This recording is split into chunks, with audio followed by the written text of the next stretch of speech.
اپنا تعارف رحمان رحیم بہت مہربان جن کی شفقت ابدی ہے کی حیثیت سے کروا رہے ہیں۔ زندگی گزارنے کے لیے ہمیں جتنی چیزیں چاہیے تھیں اس سے لاکھوں گنا زیادہ بہترین ارینجمنٹس کیے انہوں نے ہمارے لیے۔ اپنے وجود کو، ارد گرد کھانے کی ورائٹی کو، وسائل کی ہونے والی بارش کو، کائنات کے سسٹم پر نظر ڈالیں۔ اتنی بڑی کہکشاؤں کے سسٹم کو چلانے والے مالک کو پہچان لیں تو ہم ساری زندگی سجدے سے سر نہ اٹھائیں۔ ہماری زندگیوں کے لیے ان کی پلاننگ ہماری اپنی پلاننگ سے 100% پرفیکٹ ہے، زیادہ پرفیکٹ ہے۔ پھر توکل تو یہی ہے کہ بندہ مومن ہونے کے ناطے ان چیزوں کا یقین پیدا کر کے میں اپنے سارے غم، پریشانیاں، حاجات، معاملات اللہ کے حوالے کر دوں، اور اس سپردگی کے ساتھ ہی سارے فکر، ساری پریشانیاں، سارے غم ختم ہو جائیں کہ اب جو وہ کرے گا بہتر ہی کرے گا۔ یاد رکھنے کی بات یہ ہے کہ بندہ مومن کو اپنے رب کے بارے میں یہ احمقانہ سوال پریشان نہیں کرتے کہ پتہ نہیں وہ کیسے کرے گا، کیا کرے گا، کہاں سے کرے گا۔ توکل کے لیول کو اپنے اندر پختہ کرنے کے لیے کرنا کیا ہے؟ قرآن کے ذریعے اپنے رب کو ان کی صفات سے جاننا ہے۔ جتنا جانتے چلے جائیں گے اتنا بھروسہ اپنے رب پر بڑھتا چلا جائے گا۔ توکل کو بہتر سے بہتر کرنے کی کوشش کرتے رہنا ہے۔ کیوں؟ اس لیے کہ توکل کی کمی ایمان کی کمی کو شو کرتی ہے۔ یہ بڑی امپورٹنٹ بات ہے۔ اگر ہمارے اندر توکل کم ہے، اٹس مین کہ ایمان کم ہے۔ پھر رب کے صفات میں سے ان کی ایک صفت ہے کہ سارے اسباب اور وسائل انہی کے اختیار میں ہیں، اور اس کی مثال انہوں نے قرآن پاک میں مختلف انبیاء کرام علیہم السلام کے واقعات سے دی۔ مثلا حضرت یوسف علیہ السلام کا قصہ جب ہم پڑھتے ہیں تو ہم دیکھتے ہیں کہ ان کے ستیلے بھائی انہیں کنویں میں پھینک دیتے ہیں۔ بظاہر چھوٹے سے معصوم بچے پر بہت ظلم ہو رہا ہے، اللہ کی رحمت کہیں نظر نہیں آ رہی، لیکن رکیے اور دیکھیے، اللہ اسی جو دکھ بھرا واقعہ ہے، دکھ بھری داستان ہے، اس کے ذریعے اللہ انہیں مصر کا عظیم بادشاہ بنانے جا رہے ہیں۔ حضرت موسیٰ علیہ السلام کی بات کو سنیے، گھر سے کتنی مشکل سے نکلتے ہیں، نہ کھانے پینے کا سامان، نہ لباس، نہ سواری، پاؤں کے جوتے بھی چل چل کے پھٹ گئے، اور پھر امتحان کے ختم ہونے کا ٹائم آتا ہے۔ جب اللہ سے دعا کرتے ہیں چند منٹوں میں ہی نعمتوں کی بارش کر دی جاتی ہے۔ شادی کا بندوبست، 8-10 سال کی رہائش اور خوراک کا بندوبست، پرامن ماحول، کیا کچھ نہیں ملتا ان کو۔ جب ہم قرآن کو غور و فکر سے پڑھتے ہیں تو یہ واقعات ہمیں بتاتے ہیں کہ اللہ سے بڑھ کر کوئی بھروسے کے قابل نہیں۔ اللہ پر توکل کو بڑھانے کے لیے اپنی گزری ہوئی زندگی میں ہونے والے اللہ کے سینکڑوں انعامات، احسانات اور واقعات کو بھی یاد کرتے رہنا چاہیے۔ یعنی ایک تو یہ ہے نا کہ قرآن کی روشنی میں انبیاء کرام کے واقعات کو پڑھیں تو توکل بڑھتا ہے۔ مزید اپنی گزری ہوئی زندگی کے اوپر غور کریں، کب اللہ نے کس موقع پر کتنی مہربانیاں کی۔ کچھ وہ تھی جو میں نے مانگی تھی اور کچھ وہ تھی جو بنا مانگے ملی، تو کیا اب وہ مہربان آئندہ اپنے کرم کے دروازے مجھ پر بند کر دے گا؟ نہیں، امپاسبل۔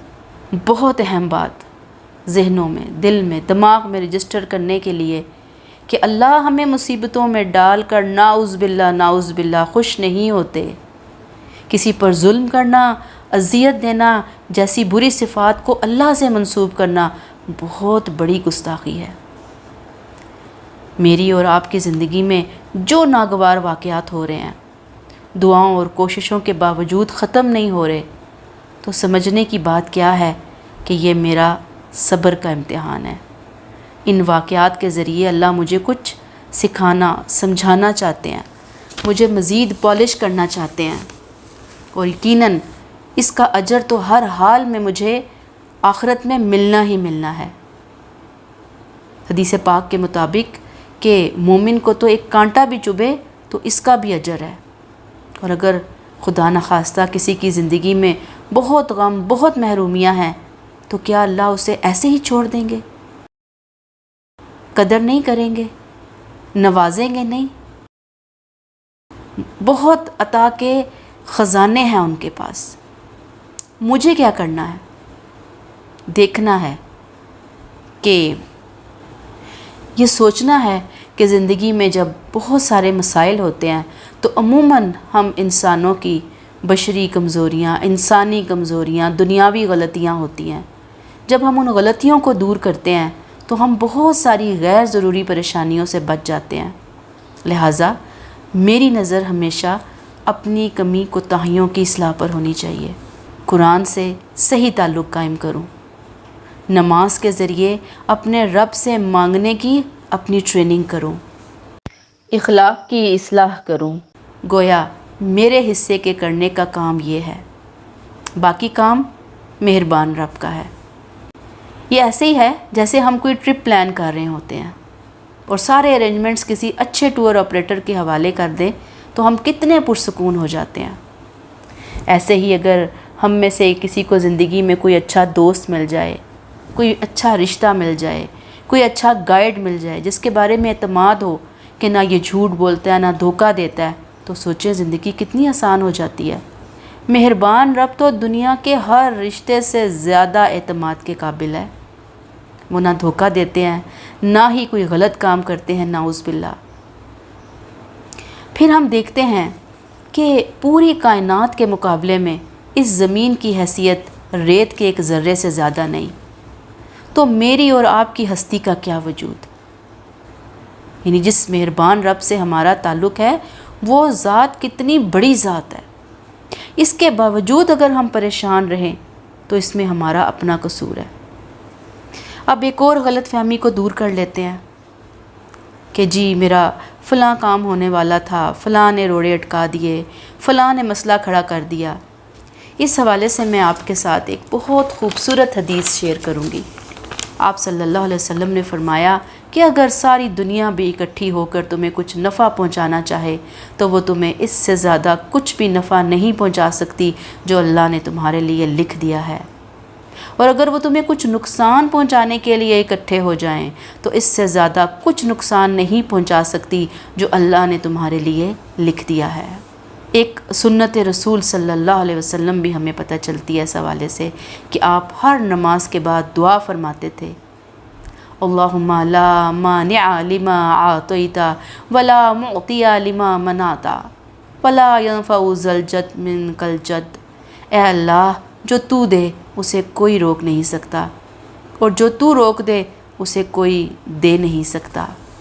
توکل کو بڑھانے کے لیے رب کی یہ عظیم صفت کہ ہر نفع اور نقصان کا مالک وہ ہے، یہ بڑا ہی فائدہ دیتی ہے۔ اس کو ذہنوں میں ہائی لائٹ کر کے رجسٹر کر لینے کی ضرورت ہے۔ توکل اگر ہم نہیں کرتے تو کیا اس کا کوئی نقصان بھی ہوتا ہے؟ جی ہاں، بہت نقصان ہے۔ کیا نقصان ہے؟ سب سے بڑھ کر رب کی ناراضگی، استغفر اللہ۔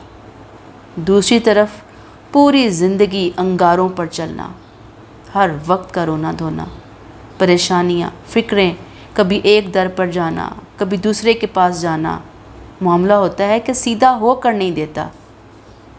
ہماری بھلائی اسی میں ہے کہ اپنے رب پر اعتماد کر کے اپنے معاملات ان کے سپرد کر لیں۔ اللہ تعالیٰ نے ہمیں یہی بات قرآن پاک میں سکھائی، وَأُفَوِّضُ أَمْرِي إِلَى اللَّهِ، اور میں اپنا معاملہ اللہ کے سپرد کرتا ہوں۔ ایک اور جگہ اللہ تعالیٰ نے ہمیں تعلیم دی، قُلْ حَسْبِيَ اللَّهُ عَلَيْهِ يَتَوَكَّلُ الْمُتَوَكِّلُونَ، کہہ دیجئے کہ میرے لیے اللہ ہی کافی ہے، بھروسہ کرنے والے اسی پر بھروسہ کرتے ہیں۔ ایک اور بات ذہن میں رہے، مشکل حالات میں نفس کی شرارتیں اور شیطان کے وسوسے بار بار رب کے بارے میں بدگمان کرنے کی کوشش کریں گے، مورال ڈاؤن کریں گے، تو اس صورتحال سے نبٹنے کے لیے بار بار توکل کے حوالے سے مختلف لیکچرز، لٹریچر پڑھتے سنتے رہیے، اور ساتھ ساتھ دعا کا سہارا لیجئے کہ اے مہربان احسان کرنے والے رب، مجھے اس معاملے میں توکل کرنا نہیں آ رہا، آپ مجھے سکھا دیجئے۔ پھر ساتھ ہی مناسب اسباب اختیار کر کے سارا معاملہ اللہ کے حوالے کر دیجئے کہ اب جو فیصلہ ہوگا چاہے وہ مجھے اچھا نہ لگے، اصلاً اسی میں میرے لیے بہتری ہوگی۔ اس حوالے سے ایک انگریزی کی کوٹیشن ہے، Pray as if everything is in hands of God. Work as if everything is in your hands. آخری بات، اللہ کی سکھائی ہوئی قرآنی دعا کو اپنی زندگی میں شامل کر لیجئے، جس کے بارے میں آپ صلی اللہ علیہ وسلم نے فرمایا کہ جو شخص صبح کے وقت اور شام کے وقت 7 مرتبہ یہ پڑھے گا تو اللہ پریشانیوں میں اس کے لیے کافی ہو جائے، چاہے ان کے کہنے میں وہ سچا ہے یا جھوٹا۔ وہ الفاظ کیا ہیں قرآنی دعا کے؟ حسبی اللہ لا الہ الا ہوا علیہ توکلت وہو رب العرش العظیم۔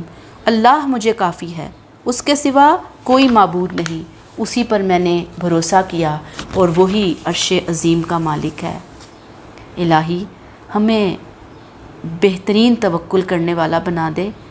توکل کے معاملے میں ہم سے جو کمی کوتاہیاں ہوئیں اللہ وہ دور فرما دے۔ زندگی کی آخری سانس تک ہم آپ کو اپنا بہترین سب سے بڑا سہارا سمجھ کر، نفع و نقصان کا مالک سمجھ کر بس آپ پر بھروسہ کرنے والے بنیں۔ آمین ثم آمین۔ السلام علیکم ورحمۃ اللہ وبرکاتہ۔